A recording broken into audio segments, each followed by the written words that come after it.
पाकिस्तानले सार्वजनिक गरेको एक भिडियोमा देखाइएको छ कि उनले अफगानिस्तानको पोस्टमा आक्रमण गरेको दाबी गरेका छन्। त्यसपछि अफगानिस्तानले पनि आफ्ना ट्याङ्क र सैनिकहरू सीमातर्फ पठाएको छ। अफगान पक्षले आरोप लगाएको छ कि पाकिस्तानको हवाई आक्रमणमा 12 जना सर्वसाधारणको मृत्यु भएको छ। अफगानिस्तानले यो कदमलाई युद्धविराम उल्लङ्घन भनेको छ। उता पाकिस्तानका रिपोर्टहरूमा भनिएको छ 6 जना पाकिस्तानी सैनिक पनि मारिएका छन्।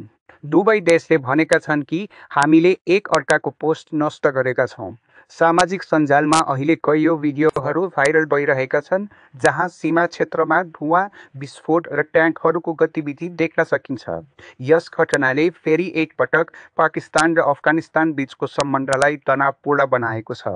अहिले दुवै देशले एक अर्कालाई दोष दिइरहेका छन् तर शान्ति वार्ताको कुनै स्पष्ट सङ्केत अहिलेसम्म देखिएको छैन।